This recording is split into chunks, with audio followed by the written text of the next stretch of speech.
Hi, welcome to three स्पून्सफुल और मैं हूँ श्वेता।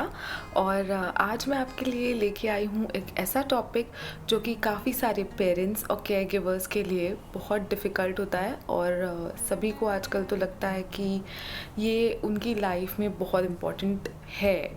और ये काफ़ी इम्पॉर्टेंट है क्योंकि ये बच्चों से रिलेट करता है। तो आज हम डिस्कस करेंगे पिकी ईटर्स के बारे में। पिकी ईटर्स क्या होते हैं, कैसे बिहेव करते हैं और उन्हें टैकल कैसे करना है, उनके साथ डील कैसे करना है, इसके बारे में आज हम डिस्कस करते हैं। तो चलिए स्टार्ट करते हैं पिकी ईटर्स के बारे में डिस्कशन।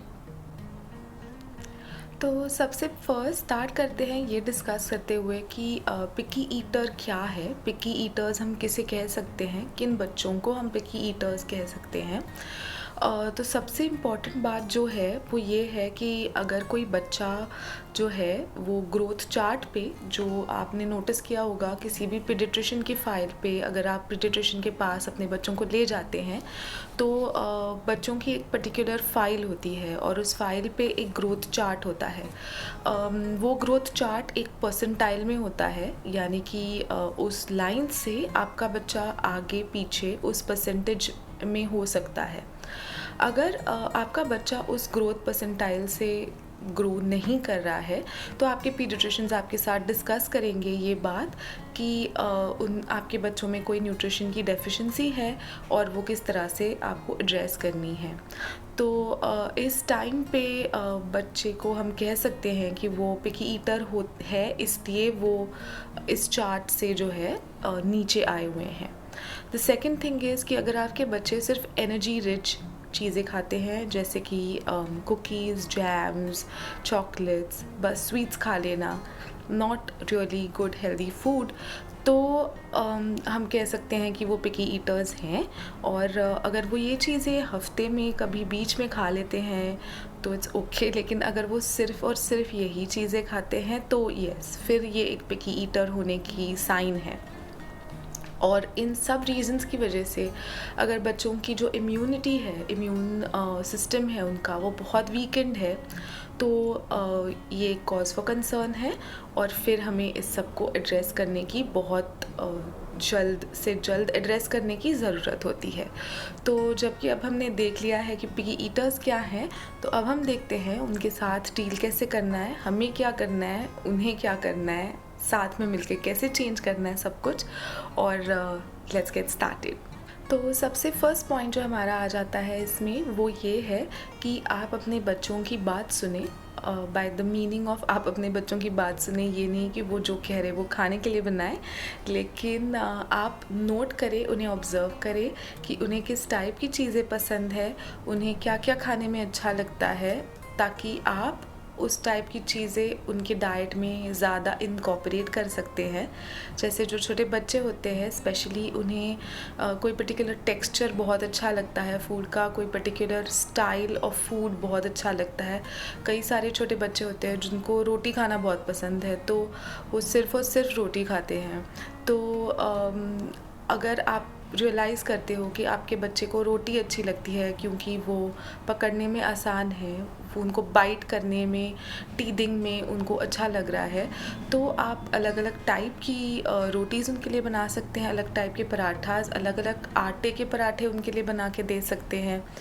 सेकंड, अगर आपके बच्चे को इडली पसंद है फॉर एग्ज़ाम्पल, और इडली बहुत सारे छोटे बच्चों को बहुत अच्छी लगती है क्योंकि उसका टेक्सचर जो है, उसका फ़ील जो है, वो बहुत ज़्यादा सख्त भी नहीं होता, बहुत ज़्यादा नरम भी नहीं होता, बहुत स्मशी भी नहीं होता। तो बच्चों को काफ़ी टाइम इडलीज़ बहुत पसंद आती है। तो अगर आपके बच्चों में ऐसी जो टेंडेंसी है कि उन्हें कोई पर्टिकुलर टाइप ऑफ फूड पसंद है, तो आप उन बच्चों को वैसे टाइप का फूड दे सकते हैं। और जैसे आप उस टाइप के फूड को उनके डेली डाइट में ज़्यादा इनकॉर्पोरेट कर सकते हैं। जैसे मैंने इडली की बात की, तो नॉर्मल इडली तो आप दे ही सकते हैं, साथ साथ आप ओट्स इडली दे सकते हैं, आप रागी या नाचनी की इडली दे सकते हैं, आप रवा इडली दे सकते हैं, इडली में अलग अलग प्यूरेज ऐड कर सकते हैं।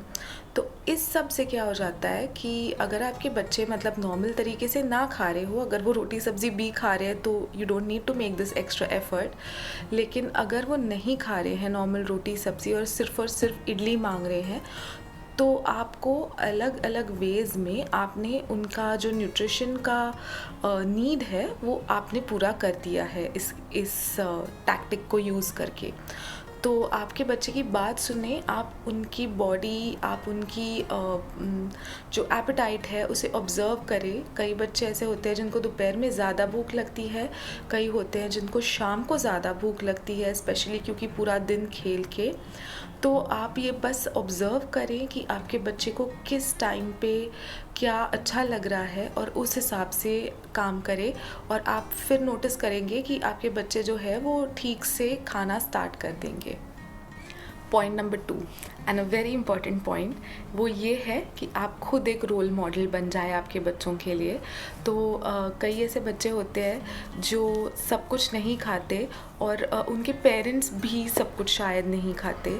उनके पेरेंट्स भी स्पेशली बचपन में वो चीज़ें नहीं खाते होंगे या अभी खाते होंगे ये सोच के कि मैं तो डाइट पे हूँ, मुझे तो वेट लूज़ करना है। लेकिन अगर आपके घर में ऐसा कोई रूल है, और ये थोड़े बड़े बच्चों के साथ आप कर सकते हैं। कई सारे फैमिलीज़ होते हैं जिनके घर पे ऐसा रूल होता है कि आपने हर चीज़ के 3 या 4 बाइट्स खाने ही है, क्योंकि जब ये चीज़ इतनी मेहनत से बनाई है तो आपने उस चीज़ को टेस्ट करना ही है, वेदर यू लाइक इट और यू डोंट लाइक इट। आपको 4 बाइट्स 5 बाइट्स, हर फैमिली उसको एक अलग रूल को नेम दे देती है कि अ फ्यू बाइट्स या 1 पोर्शन। तो अगर आपके घर पे ऐसा कोई रूल है तो आप कभी कभी ऐसी कोई चीज़ बना लिया करें जो आप खुद को अच्छी नहीं लगती हो, और बच्चों को बता लिया करें कि ये मुझे अच्छा नहीं लगता है, बट बिकॉज़ ये हमारे घर पे रूल है तो देखो मैंने भी इसके 4 बाइट्स या 5 बाइट्स या 10 बाइट्स जो भी आपने डिसाइड किया है ये मैं भी खा रही हूँ या खा रहा हूँ। और ये करने से भी आपके बच्चों के लिए आप एक रोल मॉडल बन जाओगे कि वो आपको ऑब्ज़र्व करते हैं, क्योंकि उनके पास और कोई ऑब्ज़र्व करने के लिए है नहीं। इट्स आइदर यू और इट्स कार्टून्स। तो आप ऑब्वियसली बहुत ज़्यादा अच्छे रोल मॉडल होते हो कार्टून से।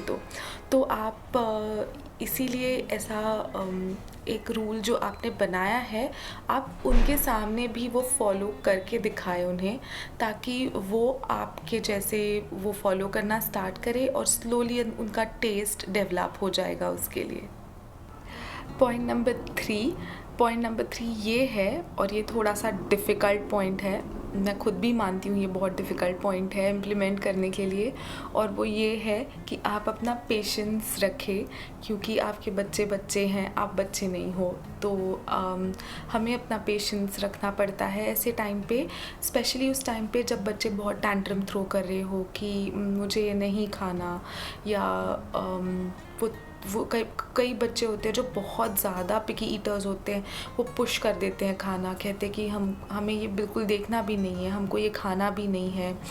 तो इस टाइम पे बजाय कि आप अपना पेशेंस लूज़ करें, आप थोड़ा सा अपना पेशेंस, अपना जो फ्रस्ट्रेशन लेवल है वो बच्चों के सामने ना दिखाएं, क्योंकि फिर वो एक बैटल बन जाता है between the parent and the child, and you don't want it to be like that. Meal time होता है वो कंटिन्यूसली स्ट्रेसफुल सिचुएशन बन जाती है, क्योंकि हमें पता होता है कि ये बच्चे नहीं खा रहे हैं, बच्चों को पता होता है कि दिस इज़ द टाइम मेरे पेरेंट्स मुझ पे या मेरे दादी या नानी या जो भी उनके केयर गिवर्स हैं वो मुझ पे डांटेंगे।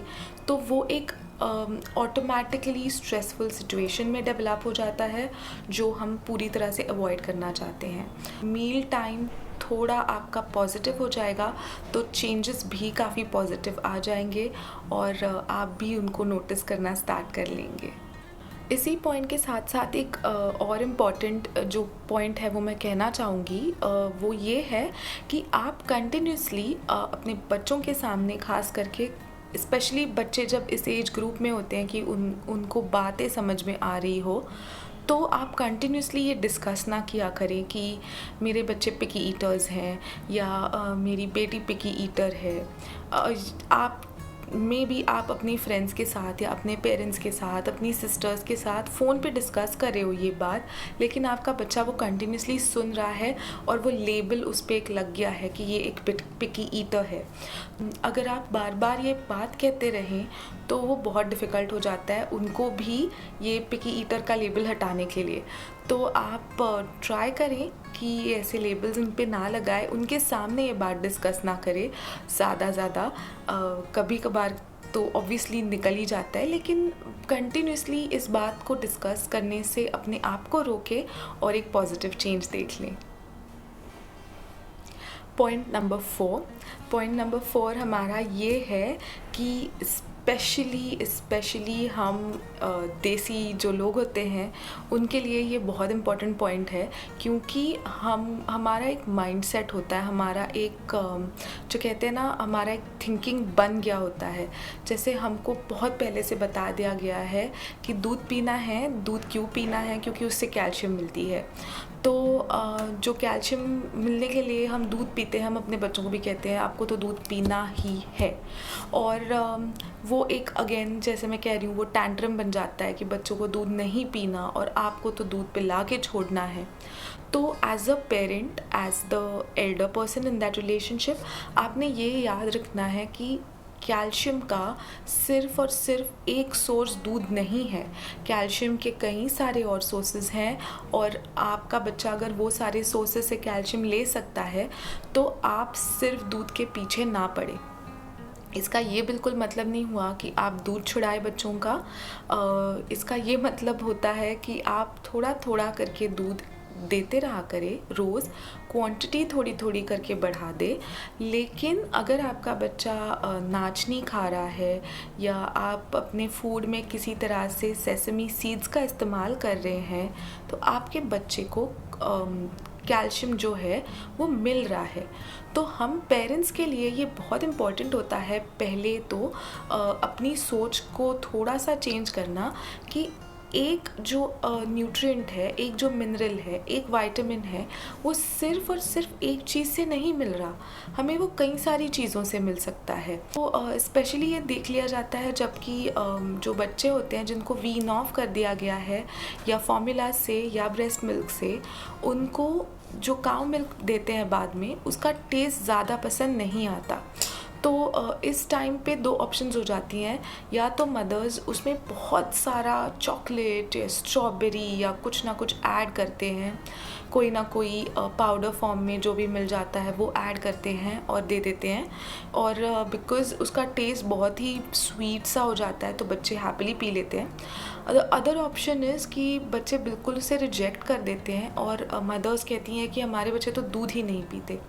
तो अगर आपका बच्चा दूध नहीं पीता या कोई पर्टिकुलर सब्ज़ी नहीं खाता या कोई पर्टिकुलर चीज़ एंजॉय नहीं करता, तो आप इस बात का ध्यान रख लिया करें कि वो ही चीज़ जो है वो कई सारे अलग सोर्सेस से मिल सकती है, और आपके बच्चे को जब तक वो चीज़ उन सोर्सेस से भी मिल रही है तो आप जो है वो पहली चीज़ को बहुत ज़्यादा फोर्स ना करें। धीरे धीरे उसे आप इंट्रोड्यूस करके जो है उसका क्वांटिटी जो है उसकी क्वांटिटी बढ़ाते रहा करें। उसको स्लोली एंड ग्रेजुअली 2 महीने 3 महीने लग जाते हैं इस अकस्टम होने में बच्चे को टेस्ट में। तो आप जो है पेशेंस रखें और थोड़ा सा आउट ऑफ द बॉक्स सोचे। और हमारा 5th पॉइंट जो है वो ये है कि keep the snacks to a minimum. तो मोस्ट हाउस होल्ड्स में ये हो जाता है कि बच्चों को कंटिन्यूस प्रोसेस में कुछ ना कुछ उनके हाथ में दिया गया है खाने के लिए। जैसे अगर ये 2 केसेस में पाया जाता है। फर्स्ट कि अगर मतलब पेरेंट्स को लगता है कि बच्चा तो कुछ खा नहीं रहा है, इसीलिए हर आधे पौने घंटे 1 घंटे में बच्चे के हाथ में आपने पहले तो 2 आमंड्स दे दिए, उसके बाद अगर कोई टोस्ट खा रहा है तो टोस्ट के 2 बाइट्स खिला दिए, थोड़े टाइम बाद अगर फ्रूट्स है तो फ्रूट खिला दिया। उसका भी पूरा मतलब वो तो बच्चा खाएगा नहीं, क्योंकि छोटा सा पीस ही खा लेगा। अगर एप्पल खा रहे हैं, एप्पल का 1 स्लाइस खा लिया। थोड़े टाइम बाद बच्चे के कुछ खाने का टाइम हो गया है तो आपने स्पेसिफिकली जो उसके लिए बनाया है आपने वो दे दिया उसे। थोड़े टाइम बाद लंच टाइम हो गया तब आप बोलेंगे कि मेरे बच्चे ने तो कुछ खाया ही नहीं है, जब मैंने ब्रेकफ़ास्ट के लिए बनाया था वो भी ठीक से नहीं खाया है। और ऐसे इस वजह से आप ये टाइम टेबल देख लें बच्चे का कि कंटिन्यूस प्रोसेस में उठने के बाद अगर आपका बच्चा हर 1 या 1.5 घंटे में कुछ ना कुछ, for a kid that's quite a bit, तो अगर आपका बच्चा कंटिन्यूस प्रोसेस में इस तरह से कुछ ना कुछ स्नैक कर रहा है या कर रही है, तो वो खाना नहीं खा पाएगा। फिर वो लंच है या डिनर है, वो बिल्कुल खा ही नहीं पाएंगे। उनकी एपेटाइट तो उतनी होगी, उनका टमी तो उतना ही होगा, राइट? तो इस वजह से आप उनको पिकी ईटर नहीं कह सकते फिर कि मेरे बच्चे पिकी ईटर है, क्योंकि आपके बच्चों ने कंटिन्यूस प्रोसेस में कुछ ना कुछ खाया हुआ है, तो उनसे खाया नहीं जा रहा है आगे। तो इस टाइम पे आप उनको पिकी ईटर्स नहीं कह सकते हैं। इसी के साथ साथ कभी-कभी क्या हो जाता है, इंडियन फैमिलीज़ जो कि काफ़ी बड़े होते हैं ना फैमिलीज़, उनमें स्पेशली ये देखा जाता है कि हर फैमिली मेंबर को, देखो छोटे बच्चे घर पे हो, सभी को बहुत अच्छा लगता है, सभी को मन होता है कि उनको कुछ ना कुछ दे दे हाथ में। तो कभी किसी ने 2 बाइट्स बनाना के दे दिए, कभी किसी ने कुछ दे दिया, कभी कोई कुछ खा रहा है तो उसने बच्चों के साथ शेयर कर लिया। तो फिर यहाँ पे इस तरह से अगेन आपके बच्चे की कंटिन्यूसली स्नैकिंग हो रही है, तो आपका बच्चा खाना नहीं खाएगा। फिर आप कितना भी अच्छा खाना बना लो, कितना भी बुरा बना लो, वो नहीं खाएगा आपका बच्चा खाना। उसका फेवरेट चीज़ भी जो होगी ना, वो नहीं खा पाएंगे। तो आप स्नैकिंग को जो है वो मिनिमम रखा करें। अब जब बच्चे थोड़े बड़े हो जाते हैं ना, जैसे 6, 7, 8 इयर्स तक के बच्चे जो होते हैं, उनको खुद को स्नैक करने की आदत लग चुकी होती है। कभी कभी इस तरह से भी हो जाता है कि ग्रोइंग किड्स हैं तो उनकी एक्टिविटीज़ ज़्यादा होती है और उन्हें ज़्यादा भूख लगती है, तो वो आपसे स्नैक मांगने आ सकते हैं। तो उस टाइम पे आपको ये प्लान करके रखना है कि अगर मेरे बच्चे मुझसे, जो थोड़े बच्चे बड़े हैं, तो वो मुझे स्नैक मांगते हैं मुझसे, तो आप क्या दे सकते हैं। तो इस टाइम पे आप उन्हें नट्स दे सकते हैं, क्योंकि बच्चे तो बड़े हैं। फ्रूट्स दे सकते हैं आप उनको। आप जब उनको नट्स दे, सिर्फ ये याद रखें कि आप अपना हैंडफुल नहीं, उनका हैंडफुल ऑफ नट्स उनको दे दें। आप उन्हें मखाना दे सकते हैं, आप उन्हें फ्रूट तो ऑफ कोर्स दे सकते हैं, आप उन्हें क्यूकम्बर या ऐसी कोई चीज़ों के स्लाइसेस दे सकते हैं, आप उन्हें योगर्ट दे सकते हैं थोड़ा सा। आप उनको अगर नॉनवेज खा लेते हैं बच्चे और आप खुद नॉनवेज खा रहे हो, आप उनको बॉइल्ड एग्स दे सकते हो इस टाइम पे। तो मैं ये नहीं कह रही कि आप उन्हें सिर्फ़ और सिर्फ हेल्दी स्नैक्स ही दिया करें।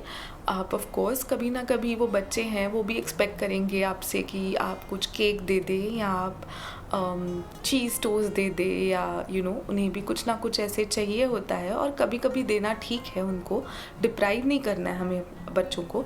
लेकिन अगर आप प्रिपेयर्ड हो और आप हेल्दी स्नैक्स उनको दे सकते हैं, तो वो ज़्यादा हेल्पफुल होता है आपके लिए, वो ज़्यादा हेल्पफुल होता है उनके लिए, क्योंकि उन्हें ये आदत हो जाती है, और ये जो बचपन की आदत होती है वो हमेशा आपके एडल्टहुड में भी कंटिन्यू करती है। तो इसलिए स्नैक्स मिनिमम रखें। अगर बच्चे थोड़े ग्रोइंग चिल्ड्रन हैं और उन्हें स्नैक्स की ज़रूरत है, जो कि हो सकती है, इट्स इंटायरली पॉसिबल, तो आप हेल्दी स्नैक्स ऑफ़र कर लिया करें। तो ये आज के हमारे 5 पॉइंट्स थे। और अब आता है हमारा सबसे इम्पॉर्टेंट पॉइंट, जो कि एक बोनस टिप आप कह सकते हो, कि अगर स्पेशली मॉम्स के लिए ये टिप है कि आप ना बाकी सब लोगों को इग्नोर करना सीख लें, क्योंकि हमारे यहाँ पे तो इट्स अ ट्रेंड। आप कहीं भी जाते हो, आप अपने बच्चे के लेके बर्थडे पार्टी पे गए हो, आप स्कूल में हो, आप किसी गार्डन में गए हो, कोई ना कोई ऐसा होगा जो कमेंट करेगा कि आपके बच्चे तो कुछ नहीं खाते, या आपके बच्चे बहुत कमज़ोर हैं। और ये कमज़ोर वर्ड तो बहुत फेवरेट होता है सबका। तो आप इस टाइम पे बिल्कुल गिल्टी ना फील किया करें, कोई टेंशन लेने की ज़रूरत नहीं है। हर बच्चा जैसे अपने अपने टाइम पे बड़ा हो रहा होता है ना, अपनी स्पीड से, हर बच्चा साथ में बात नहीं करता, हर बच्चा साथ में चलना नहीं स्टार्ट करता, उसी तरह से हर बच्चे का जो है वो एपेटाइट और टेस्ट अपने टाइम से डेवलप हो जाता है। और आपने कितने बड़े लोग देखे हैं जो बहुत ही पिकी ईटर्स होते हैं, ऐसे मतलब जो कुछ भी नहीं खाते, तो ऐसे तो आपने नहीं देखे होंगे ना कि जो हमारे एज तक पहुंच गए हैं एडल्ट्स और कुछ खाते ही ना हो। तो आप इस बारे में टेंशन लेना बंद करें, क्योंकि ये मुझे भी पता है कि बहुत सारे लोग बहुत सारे कमेंट्स करते हैं और वो एज अ मदर बहुत गिल्टी फीलिंग आती है बहुत सारी मदर्स को, और फिर वो ट्रांसफ़र हो जाती है अपने बच्चे की तरफ। तो बिकॉज़ ऑफ एक्सटर्नल फैक्टर्स आप अपने बच्चे के साथ अपना बॉन्ड जो है उसे बिल्कुल ना कुछ होने दें। आप बहुत पॉजिटिव रहे। हम सबके बच्चे ग्रो हो जाते हैं, हम सबके बच्चे जो हैं वो अच्छे से खाना स्टार्ट करते हैं, और पिकी ईटर जो फेज़ होता है छोटा होता है, बड़े हो जाते हैं बच्चे, तो ये एक फ़नी चीज़ बन के रह जाती है हमारे लिए कि तब भी जो है वो ये नहीं खाते थे और अब खाना स्टार्ट कर लिया है। तो आप इस बारे में बिल्कुल से टेंशन ना लें, बिल्कुल हैप्पी रहें, पॉजिटिव रहें, और अपनी जो एनर्जी है, अपनी हेल्थ है, उसे भी आप फिट रखें ताकि आपके बच्चे भी हैप्पी और फिट रहें। तो देखते रहें ये चैनल, और अगर आपको ये वीडियो अच्छी लगी है तो लाइक करें, शेयर करें, सब्सक्राइब करें मेरे चैनल को, और अगले जो और 5 टिप्स आने हैं उसके लिए पार्ट 2 का देखते रहें, और बाय।